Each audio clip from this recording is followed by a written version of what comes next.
오늘 밤에 우리는 예배를 드리러 왔습니다. 우리 인생은 예배로 시작하고 예배로 마칩니다. 예배 잘 드리는 인생은 성공하는 인생입니다. 끝까지 예배자로 살다가 아름다운 예배를 주님 앞에 드리다가 주님 앞에 가는 것, 그리스도인의 삶의 전형입니다. 예배 실패하면 삶도 실패합니다. 예배 성공하면 삶도 성공합니다. 오늘 이렇게 더운 밤인데도 예배자로서 주님 앞에 나온 성도 여러분들에게 그 어느 때보다 큰 은혜가 함께 하시기를 바랍니다. 아브라함은 예배에 성공했습니다. 어느 순간에도 예배자로 살았습니다. 하나님 명령대로 움직였습니다. 그는 본토 친척 아비집을 떠나서 하나님이 지시하는 땅으로 갔습니다. 예배학자들은 말하기를 아브라함은 자기 제단을 자기가 메고 다닌 사람이었다 그랬습니다. 어디를 가든지 예배를 드렸습니다. 세겜 땅 모래 상수리 거기서도 예배를 드렸습니다. 기가 막힌 자기 독자 이삭을 제물로 드리라고 하는 말씀을 듣고도 예배 성공자가 되었습니다. 기어이 하나님 중심으로 예배하고 또 그 예배를 하나님 기뻐 받아주시며 그를 믿음의 조상으로 세워주셨습니다. 가인은 예배 실패자였습니다. 예배를 잘못 드림으로 그만 인생이 다 무너지고 말았습니다. 자기만 무너진 게 아니라 동생도 죽였습니다. 그리고 비극을 가져다 주었습니다. 다윗은 목마른 예배자였습니다. 그는 어떤 순간에도 예배하기를 힘쓰는 예배자였습니다. 예배를 잘 드리던 사람이었는데 나라가 평안해지고 힘이 생기자 그만 그 마음이 예배 중심에서 허물어지기 시작합니다.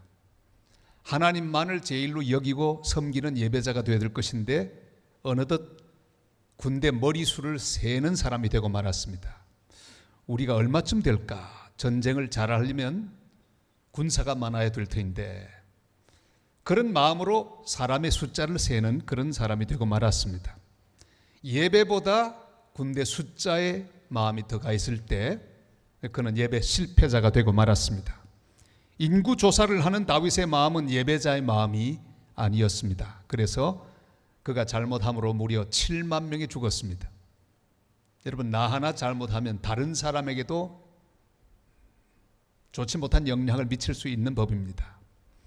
지도자 한 사람의 실수가 수많은 사람들의 고통으로 귀결될 때도 많이 있습니다. 이 모든 문제 해결을 해나가는 다윗, 오늘 드디어 사무엘하의 마지막 장면을 맞았습니다. 이 마지막 장면을 그는 다시 예배자로 서는 것으로 마무리합니다. 예배를 회복하는 걸로 마무리합니다.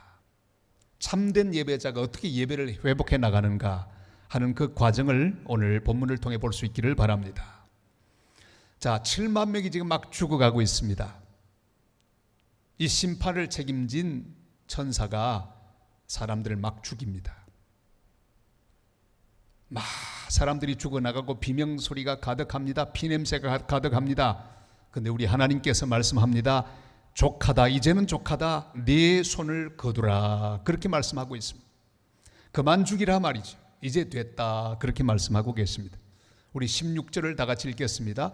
천사가 예루살렘을 향하여 그의 손을 들어 멸하려 하더니 여호와께서 이 재앙 내리심을 뉘우치사 백성을 멸하는 천사에게 이르시되 족하다, 이제는 네 손을 거두라 하시니 여호와의 사자가 여부스 사람 아라우나의 타작 마당 곁에 있는지라. 아멘. 하나님께서 은혜로 이 재앙의 중지를 선포하십니다. 모든 것은 하나님 은혜로 시작됩니다. 하나님께서 이제 더 이상 하면 안 될 것 같으니 하나님이 정해 놓으신 그 한계선에 이르자 크게 말씀합니다. 이제 그만하면 충분하다. 내 종 다윗이 그만하면 알아차렸을 것이다. 이제 정신 차리고 바른 예배자로 설 것이니라. 이제 그만 손을 멈추라. 주님 명령하셨습니다. 여러분, 예배는 내가 시작하는 것이 아닙니다. 하나님이 먼저 시작하시는 것, 그게 예배입니다. 우리가 예배자가 된 것은 우리가 하나님을 찾을 수 있는 지혜와 능력이 있었기 때문이 아닙니다. 하나님 먼저 우리에게 오셨기 때문입니다. 그리고 하나님께서 말씀해 주셨기 때문입니다. 주님은 이미 우리의 모든 고통을 보시고 말씀합니다. 이제 그만, 그것으로 충분해. 한번 저를 따라 할까요? 이제 그만. 여러분, 이게 없었으면 다 망하고 말았을 거예요. 우리 하나님은 죄악 가운데 있는 인간들을 보시면서 이제 그만, 더 이상 허락하지 않았습니다. 내 인생의 고통과 내 인생의 말할 수 없는 어려움들을 보면 주님 말씀합니다. 이제 그만. 사람이 감당치 못할 시험 당함을 하나님 허락하지 않습니다. 이제 그만하고 말씀합니다. 죄와 사망과 절망, 인간의 모든 저주를 멈추라고 명령하신 하나님의 자비하심이 바로 예배 기초입니다. 오늘도 마찬가지입니다. 하나님 은혜가 우리로 하여금 예배자가 되게 한 줄을 믿습니다. 우리를 불러주시는 은혜, 이제 그만, 저주는 그만, 슬픔은 그만, 절망은 그만, 채찍은 그만. 이걸 다른 말로 말하면 은혜라고 합니다. 하나님이 은혜로 먼저 다가오십니다. 이것이 예배 기초입니다. 그 은혜와 그 사랑에 감격하여 예배 자리로 나아가는 하나님의 사람들이 되시기를 바랍니다. 그렇게 은혜를 베푸셨는데 그러면 다윗은 무슨 마음을 가졌을까요? 예배자의 마음, 그것은 역시 통회하는 심령입니다. 다윗은 자기가 지은 죄에 대하여 늘 통회하는 마음으로 주님 앞에 나갔습니다. 우리 17절 말씀을 읽겠습니다. 다윗이 백성을 치는 천사를 보고 곧 여호와께 아뢰어 이르되 나는 범죄하였고 악을 행하였거니와 이 양무리는 무엇을 행하였나이까? 청하건대 주의 손으로 나와 내 아버지의 집을 치소서 하니라. 아멘. 자기의 죄를 알고 있었습니다. 여러분, 이게 중요해요. 예배자는 항상 내가 얼마나 죄인이었는지 그걸 알고 있어야 합니다. 아무리 생각해봐도 우리는 죄인 중에 괴수입니다. 사도 바울도 그렇게 생각했습니다. 죄인 중에 내가 괴수니라. 누가 은혜를 받을 수 있는 사람입니까? 늘 자신의 자신의 그 가득히 죄로 말미암아 죽을 수밖에 없는 심령이었다는 사실을 기억하고 인정하는 심령, 은혜 받을 수 있는 심령입니다. 하나님의 자비가 하나님 쪽에서 준비하신 기초라면 인간의 통회하는 마음, 그것은 인간의 준비입니다. 다윗은 자기의 죄를 알았습니다. 그래서 상한 마음으로 하나님께 나아갔습니다. 모든 잘못은 내가 했으니 주님, 이 백성의 죄를 용서해 주옵소서. 이제 그만하시옵소서.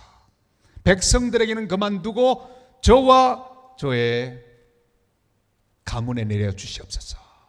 무슨 말입니까? 이제 모든 그 원인이 자신인 것을 알고 자기가 죄인인 것을 깨닫고 하나님 앞에 통회하는 심령으로 나아갔습니다. 시편 51편 17절이 이렇게 말씀하죠. 다 같이요. 하나님께서 구하시는 제사는 상한 심령이라. 하나님이여 상하고 통회하는 마음을 주께서 멸시하지 아니하시리다. 아멘. 우리가 늘 준비해야 되는 마음, 상한 마음입니다. 통회하는 심령입니다. 아버지, 저는 죄인입니다. 은혜 받는 심령은 늘 통회하는 심령을 준비하고 주님 앞에 나가는 사람입니다. 우리가 부르는 찬양 가운데 아주 상당한 찬양을 작곡한 분 계십니다. 나 가진 재물 없어도 이 찬송으로부터 시작해서 여러 편 우리가 주의 이름 높이세 이런 찬송이라든지 최덕신 씨가 있습니다. 복음성가 가수죠. 많은 곡을 지었습니다. 그런데 우리도 기억하듯이 몇 년 전에 그만 죄를 지었습니다. 실수했습니다. 그리고 이분이 죽었는지 살았는지 어디로 갔는지. 그런데 최근에 등장했습니다. 통회 자복하고 하나님 앞에 눈물로 밤을 새우고 그리고 다시 활동을 시작했습니다. 하나님 앞에서 그동안의 모든 죄를 자백하고 또 자백했습니다. 한 번은 방송에 나왔습니다. 아나운서가 물었습니다. 그래, 지난 일에 대해서 어떻게 생각합니까? 그는 이렇게 대답했습니다. 정말 잘못했죠. 지금도 애통하는 심령으로 지난 시간을 봅니다. 그리고 항상 그 마음을 가질 것입니다. 여러분, 우리가 늘 애통하는 마음으로 내가 죄인인 것을 인정하고 통회하는 심령으로 주님 앞에 나갈 때 이 예배가 진짜 살아있는 예배가 될 수 있을 것입니다. 예배자로서 필요한 마음은 애통하는 마음입니다. 애통하는 심령을 주께서 멸시하지 않을 것입니다. 바리새인의 마음이 아닌 세리의 마음으로 주님 앞에 나가야 합니다. 바리새인, 그는 어떻게 말하죠? 교회 갔는데, 성전에 갔는데 큰 소리로 하나님, 저는 저 구석에 눈물 흘리고 있는 저 세리와 같지 않음을 감사합니다. 저는 일주일에 한 번씩 금식하였고 11조도 드렸고 예배도 잘 드렸습니다. 자기가 한 일을 아주 하나님 앞에 자랑하며 이야기합니다. 그 세리와 비교하면 자기는 의인이라고 하는 사실을 생각하면서 자기를 높이는 그런 기도를 합니다. 그러나 세리는 하나님을 향해 고개를 들지 못하고 아버지, 저는 죄인으로소이다. 감히 하나님이라 부르지 못하고 아버지라 부르지 못하는 세리, 그 둘을 비교하면 주님 말씀합니다. 이 둘 중에 누가 더 의롭다함을 얻었을까? 물론 세리입니다. 여러분, 예배자의 마음은 통회하는 심령입니다. 나 같은 죄인이 여기 왔구나. 아버지, 저 같은 것도 불쌍히 여기시고 또 받아주시니 감사합니다. 이런 통회하는 심령으로 주님 앞에 나가는 복된 예배자들이 다 되시기를 주님의 이름으로 축복합니다. 자, 드디어 준비된 이 통회하는 심령을 가지고 주님 앞에 섭니다. 그때 선지자 가시 말씀하죠. 왕이시여, 이제는 드디어 제단을 쌓아야 될 때가 되었습니다. 이제는 제단을 회복해야 합니다. 제단을 쌓으십시오 말씀하고 있습니다. 우리 18절 말씀을 읽겠습니다. 이날에 가시 다윗에게 이르러 그에게 아뢰니 올라가서 여부서 사람 아라우나의 타작마당에서 여호와를 위하여 제단을 쌓으소서 하매 아멘. 바로 제단의 회복을 명했습니다. 제단을 쌓으소서. 갈멜산 그 제단에서 불의 응답이 임하는 조건이 무엇이었습니까? 무너진 이스라엘의 제단을 수축하는 일이었습니다. 제단이 다시 회복될 때 불의 응답이 그 제단에 임했습니다. 가시 명한 장소, 그 장소는 대단히 중요한 장소입니다. 아브라함이 독자 이삭을 제물로 바친 순종의 제단이 있던 곳입니다. 더 이상 이스라엘 백성 중에 저주가 퍼지지 않고 중단되기를 선포하신 바로 그 자리입니다. 그리고 시간이 흘러 솔로몬이 성전을 세운 곳입니다. 지금도 거기 가면 예루살렘 성전, 거기 돔으로 있는 성전, 지금은 이슬람의 성지가 되기도 합니다. 바로 그곳이죠. 예루살렘 성전이 원래 있었던 곳, 그리고 예수님이 십자가에서 피 흘리신 속죄의 제사를 모든 인류를 위해 드리신 거룩한 성전을 의미하는 그런 장소이기도 합니다. 여러분, 예배에는 우리의 순종과 헌신이 요구됩니다. 예배에는 그리스도의 놀라운 속죄 역사로 인해 모든 저주가 중단된 것을 확인하는 은혜가 있습니다. 하나님의 용서와 은혜가 선포되는 현장, 그것이 바로 예배 현장입니다. 우리는 온전한 제단을 회복해야 합니다. 아브라함이 자기 독자 이삭을 제물로 바치듯이 주님 앞에 무조건 순종하는 순종이 회복되는 제단이 되어야 합니다. 주님께 온전히 헌신하는 헌신의 제단, 그리고 또한 믿음의 제단이 회복되는 그런 귀한 제단이 되어야 합니다. 복된 그 자리, 제단을 쌓으소서 주님께서 명령해 주셨습니다. 자, 이제 제단을 회복하는 과정을 우리는 봅니다. 바로 다윗은 그 땅을 사기 위하여 흥정합니다. 돈을 주고 값을 주고 그 땅을 샀습니다. 제단을 세우기 위해 땅이 필요했습니다. 그 땅, 여부스 사람 아라우나가 가진 그 땅, 그 땅에 있는 소, 농사, 도구, 나무 모든 것을 하나님 앞에 드린다고 아라우나가 말합니다. 왕이시여, 뭐 살 거 있겠습니까? 제가 다 드리겠습니다. 여기 이 땅을 가지시고 여기다가 제단을 쌓으십시오. 우리 한번 24절 말씀 볼까요? 다 같이요. 왕이 아라온에게 이르되 그렇지 아니하다. 내가 값을 주고 네게서 살이라.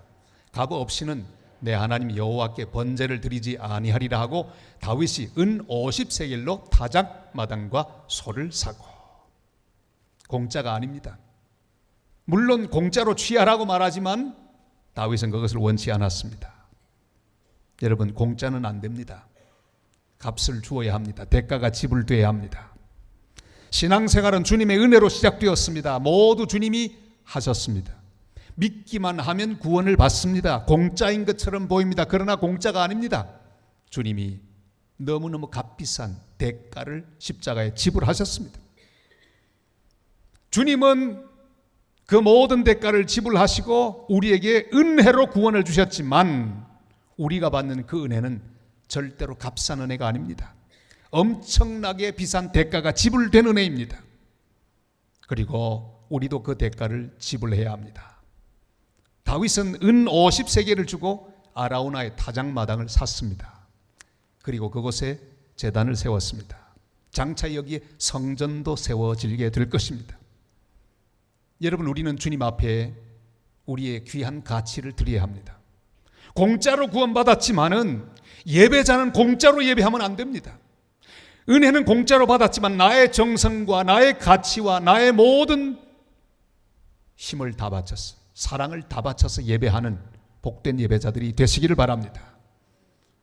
아브라함도 그의 아내 사라가 죽었을 때 해쪽 속의 땅을 은 400세겔로 샀습니다. 매장지로 삼았습니다. 그 땅 주인 에브론이 역시 똑같이 공짜로 주려고 했습니다. 그저 쓰십시오. 제 땅 다 드리겠습니다. 그러나 아브라함은 아니요, 꼭 내가 사야 되겠어. 은 400세겔로 사서 가족묘를 삼았습니다. 가나안 땅, 처음 땅을 그렇게 그는 구입합니다. 사랑하는 여러분, 공짜는 없습니다.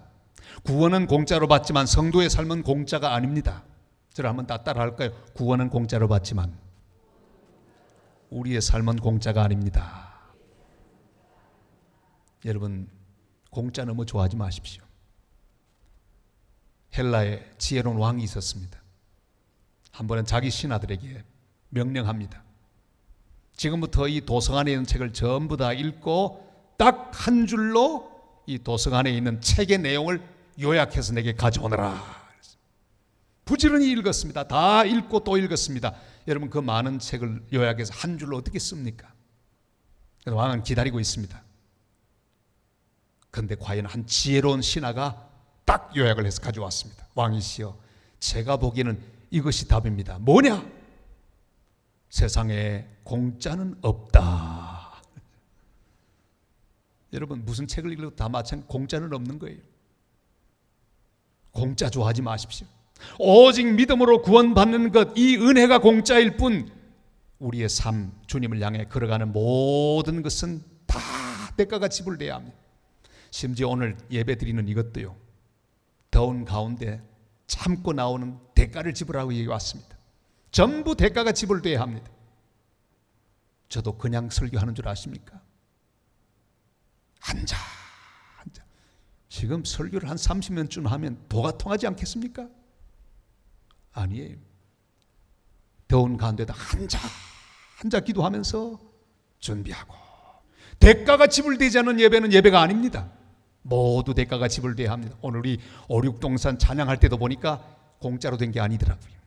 이게 연습 많이 한 찬양이에요. 척 들으면 압니다. 대가가 지불됐어요. 노력이 지불됐습니다.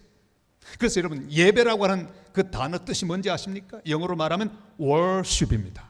무슨 뜻일까요? 두 단어의 합성입니다. 하나는 worth라고 하는, 가치라고 하는 말. 가치를 하나님 앞에 드리는 게 예배입니다. 다시 말하면 값을 지불하는 겁니다. 은혜로 구원은 공짜로 받았지만 그 이로 은혜 받은 사람이 살아가는 모든 삶에는 그리스도인으로 마땅히 지불할 대가를 지불하는 거예요. 그게 예배입니다.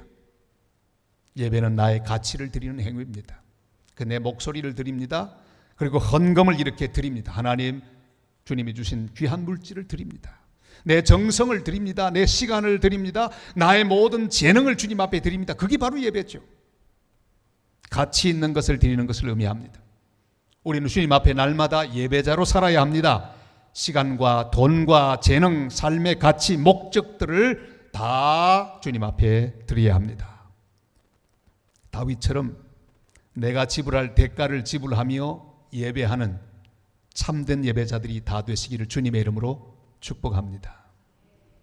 대가를 지불하십시다.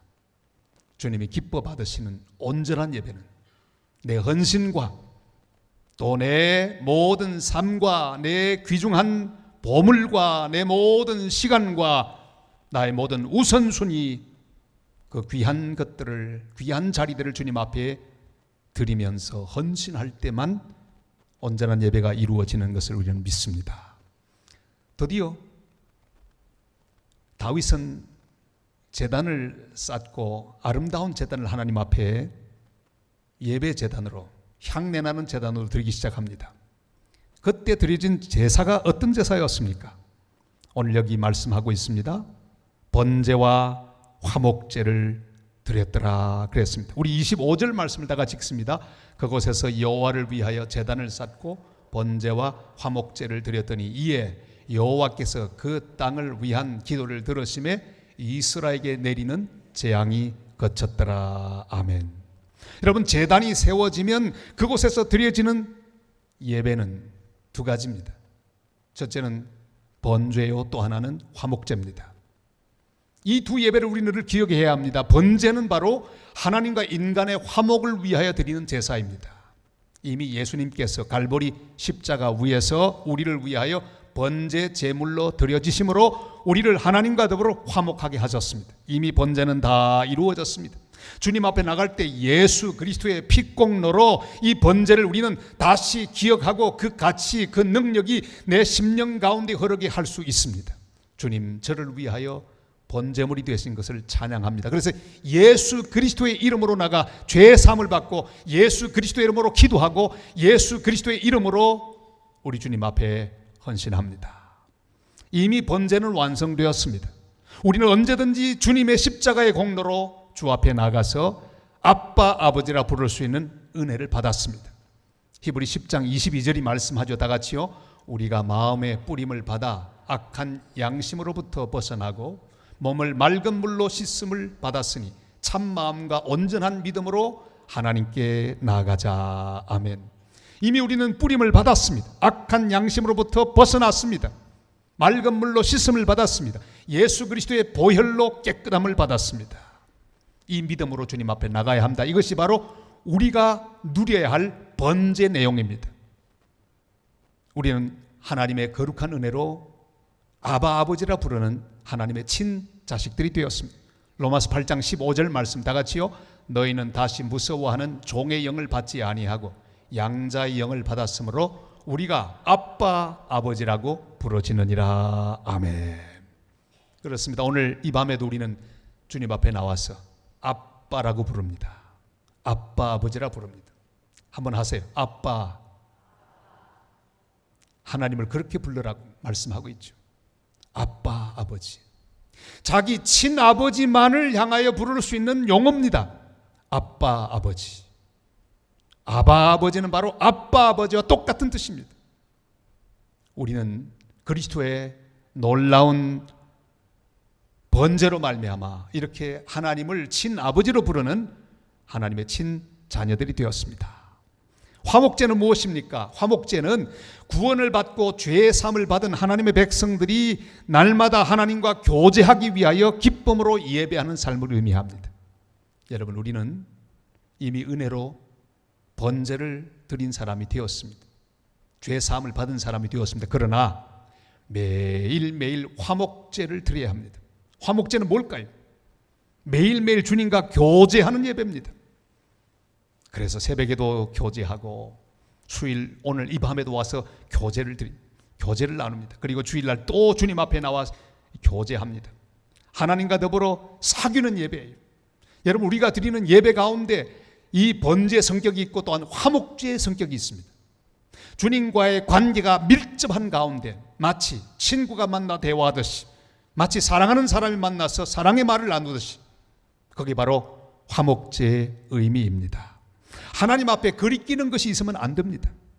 그래서 우리 예배할 때마다 우리의 죄를 자백하는 겁니다. 아버지 하나님, 제가 이번 주간에 이런 일을 잘못했는데 용서해 주옵소서. 그래, 네가 잘못한 거 깨달았냐? 예, 다시는 안 그러겠습니다. 주님, 용서해 주옵소서. 이렇게 잘못된 관계들을 회복시켜 나가는 것, 이게 예배, 화목제의 거룩한 의미입니다. 저는 우리 산성의 모든 성도들이 번제의 확신을 가지고 믿음으로 주님 앞에 나가되 늘 자신을 살피며 하나님과 더불어 밀접한 교제를 가질 수 있도록 모든 잘못된 것을 바로잡고 멀어진 것을 가깝게 하며 잘못된 모든 행동과 생각들을 주님 앞에 자백하여 화목하게 하는 화목제를 날마다 드리는 예배자들이 되시기를 부탁을 드립니다. 하나님 앞에 오늘 밤에 거리끼는 것이 무엇입니까? 여러분 기억나시거든. 다 털어버리시길 바랍니다. 화목제를 드리시기를 바랍니다. 주님 앞에 내어놓고 자백하십시다. 자백하지 않으면 하나님과의 교제는 끊어집니다. 교만한 마음 가지고 주님과 더불어 대화할 수 없습니다. 교만을 주님 앞에 내어놓고 겸손을 선물 받아야 합니다. 고집하는 마음, 고집쟁이 같은 마음 가지고 우리 주님과 교제할 수 없습니다. 나를 내려놓고, 내 교만을 내려놓고, 내 고집을 꺾어버리고 주여 말씀하시옵소서. 주님 말씀하시면 내가 일어서겠습니다. 주님 말씀하시면 내가 나가겠습니다. 이렇게 주님과 나 사이에 잘못된 교제들을 다 바로잡아 새롭게 하는 화목제 드리는 복된 예배자들이 되시기를 바랍니다. 다윗에게 드디어 예배가 회복되는 순간이 왔습니다. 자, 하나님이 그가 세운 아름다운 제단을 보시고 그가 드린 번제를 보시고 화목제를 받으시고 마음이 흡족해지셨습니다. 고개를 끄덕끄덕 하십니다. 기쁨으로 그 예배를 받아주셨습니다. 그래, 오늘의 결론 25절입니다. 우리 다 같이 읽습니다. 다시 한번. 그곳에서 여호와를 위하여 제단을 쌓고 번제와 화목제를 드렸더니 이에 여호와께서 그 땅을 위한 기도를 들으시매 이스라엘에게 내리는 재앙이 그쳤더라. 아멘. 하나님의 예배 응답입니다. 우리가 온전한 예배를 드리면 이런 역사는 지금도 일어납니다. 예배를 드리면 가장 먼저 오는 예배 효과가 뭡니까? 주님 친히 우리 예배를 받습니다. 주님과 더불어 우리가 교제하게 되었습니다. 하나 되게 되었습니다. 주님은 기도를 받으십니다. 할렐루야. 오늘 밤에 주님이 우리의 기도를 받아주시는 그런 응답이 있게 되시기를 바랍니다. 우리가 가진 기도 제목들, 근데 이 제목을 먼저 이루려고 하면 안 됩니다. 바른 예배자로 준비될 때 기도는 그냥 이루어지고 들어주시는 기도가 될 것입니다. 우리가 바른 예배를 드릴 때 우리 주님 그 예배자의 기도를 들으십니다. 그리고 공동체 문제도 해결해 주십니다. 재앙이 그쳤더라. 다 같이 재앙이 그쳤더라. 여러분 오늘 이 밤에 모든 종류의 재앙이 그치는 은혜가 함께 하시기를 바랍니다. 내 삶의 모든 문제들이 해결되고 내가 참된 예배자가 됨으로 주님 내 기도를 들으시며 내 삶을 회복시키시는 그런 응답으로 우리에게 다가오시는 거룩한 예배자들이 되시기를 바랍니다. 사랑하는 여러분, 다른 사람에게 문제 있는 게 아닙니다. 여러분 7만 명이 다윗 때문에 죽었다고요. 다윗이 문제입니다. 우리 다 같이 할까요? 내가 문제다.